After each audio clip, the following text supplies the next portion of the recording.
Shalom warga kerajaan, senang sekali bertemu dengan Anda dalam program ini. Nah, pada pagi hari ini saya ingin membahas tentang satu renungan yang sederhana saja.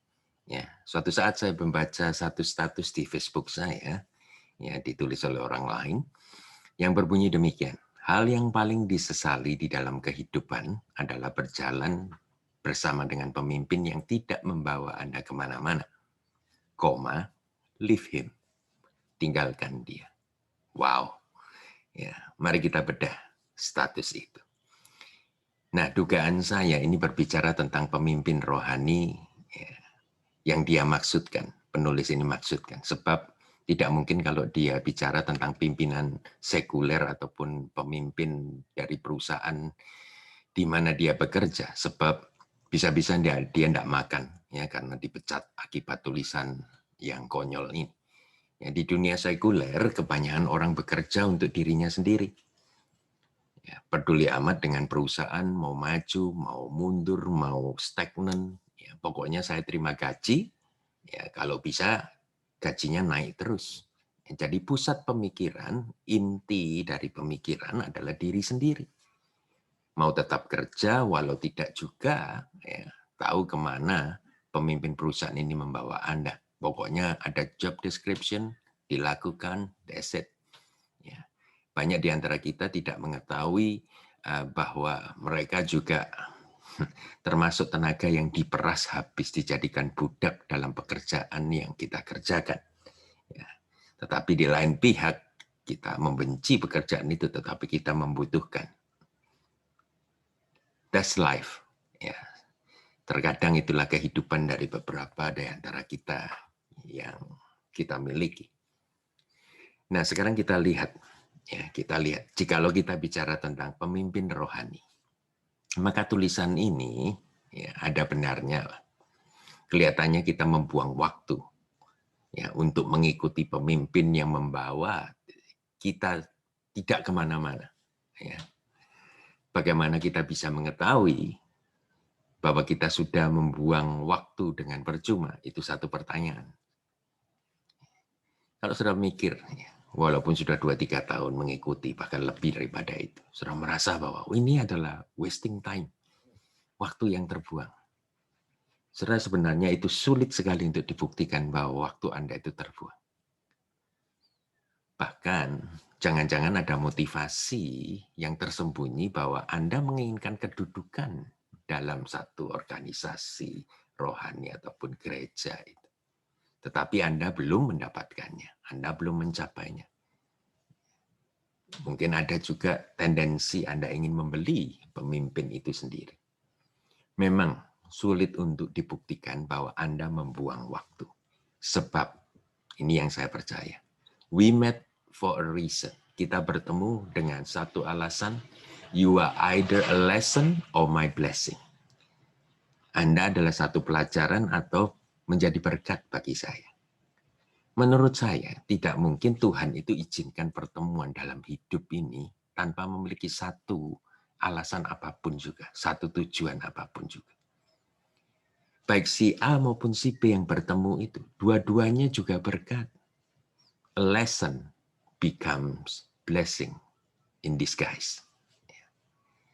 Nah, pertanyaan saya ini berlanjut kepada pertanyaan ini. Apakah kita hidup ini cuma mau menerima berkat dari pemimpin?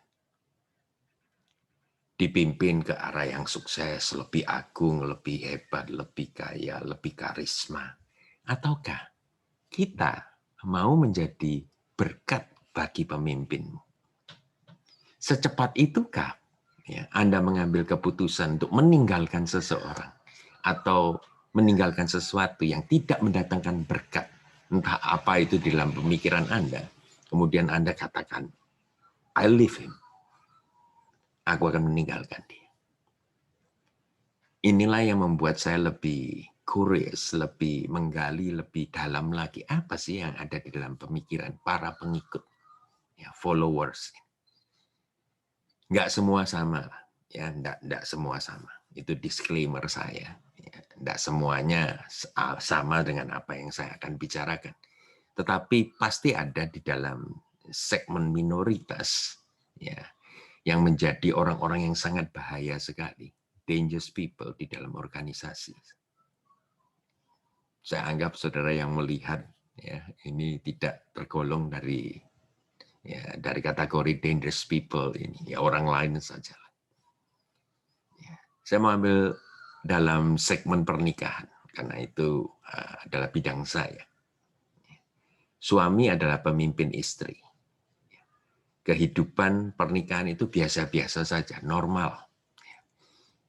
Saya tidak tahu model yang bagaimana sih pernikahan itu, kecuali yang normal saja. Tetapi semuanya saya yakin percaya hampir mayoritas pernikahan itu yang di atas muka bumi ini hampir sama semua.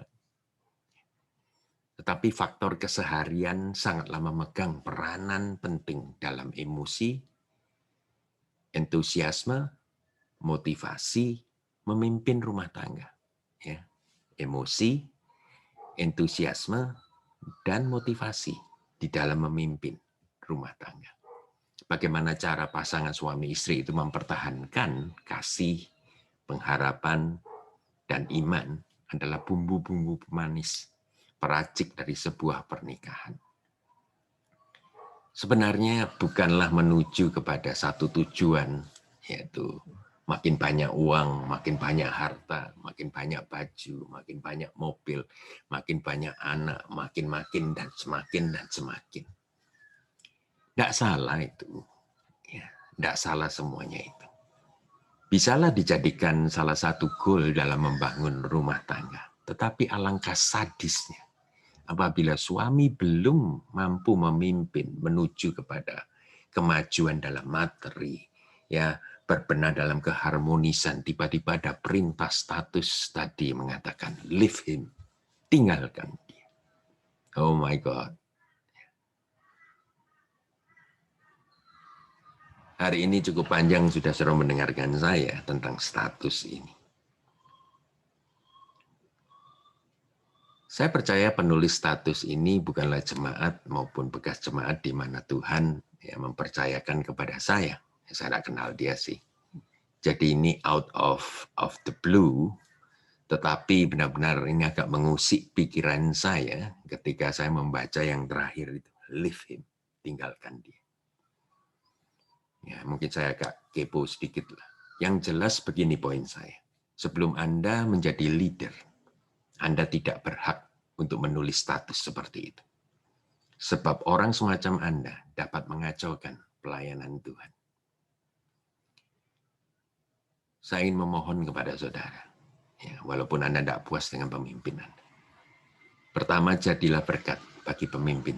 Jangan cuma mau menerima ataupun ya melaksanakan perintah hanya karena disuruh atau menerima nasihat saja. Anda kan bukan Dead Sea yang tidak ada outletnya. Mungkin kita memakai cara duniawi, memilih pemimpin. Memilih yang keren, memilih yang terkenal, muda, energik, dinamik. Ya.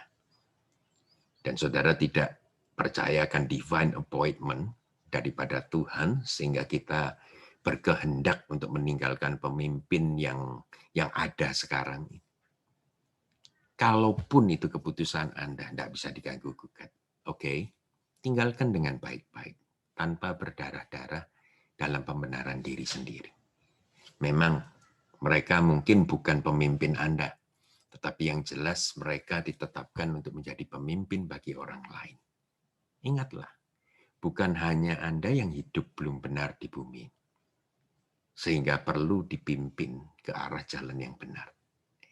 Masih banyak orang lain juga yang hendak dipimpin untuk menuju kepada jalan kebenaran. Jikalau Anda pernah dipimpin oleh orang yang salah, orang yang malahan menyakiti Anda, melecehkan Anda, dan lain-lainnya, itu pun tidaklah sia-sia, walaupun kita harus membayar dengan harga yang mahal sekali, yaitu kita sakit hati, kita belajar mengampuni. Belajar mengampuni itu suatu berkah. Ya, apapun yang telah terjadi pada Anda, itu dapat digunakan sebagai pembelajaran untuk tidak menjadi seperti itu. Ada 3 hal yang saudara tidak boleh rubah. Yang pertama, ya, maksud saya 3 tipe orang-orang yang masuk dalam kehidupan Anda. Yang pertama adalah seseorang yang menolong Anda pada waktu Anda kesulitan. Kemudian yang kedua adalah jenisnya yang meninggalkan Anda pada waktu Anda dalam waktu kesulitan. Yang ketiga adalah orang-orang yang menempatkan Anda ya, pada waktu yang sulit. Justru orang-orang inilah yang menjadikan problem bagi kehidupan Anda. Saya ingin status ini ataupun renungan hari ini memberkati Anda. Jangan cepat-cepat meninggalkan seseorang. Ya, pikir dulu, bawa ke Tuhan. Saya tahu persis apa yang Tuhan ingin berikan dalam kehidupan Anda. Tuhan memberkati Anda.